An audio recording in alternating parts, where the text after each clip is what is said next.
Okay, let's get into simplifying some more roots. So here we're taking a square root in part A. So that means we should be looking for perfect square factors.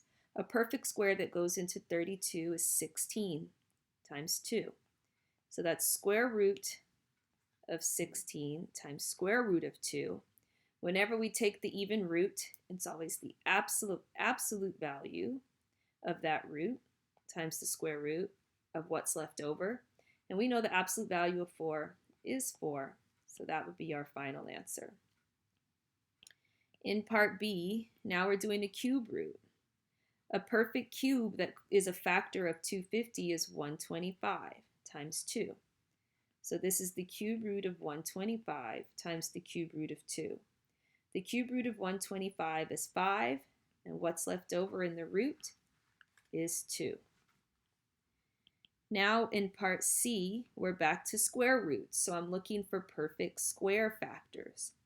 A perfect square that goes into 24 is 4 times 6. A perfect square that factors out of a to the 5th is a to the 4th times a. So I'm going to pull out my perfect square factors in front, and what's left over in my radical is my non-perfect squares. Now, since I'm taking an even root, it's going to be the absolute value of 2 times the absolute value of a squared, square root of 6a. Now, the absolute value of 2 is 2, and since a is being squared, that's already going to be positive, so we don't need absolute values on it. Square root of 6a is left over. Now in part D, we're back to a cube root. So I'm looking for perfect cubes. A cube that goes into negative 135 is negative 27 times 5, and x cubed is already a cube.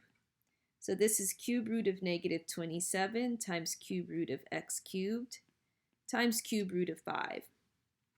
Cube root of negative 27 is negative 3.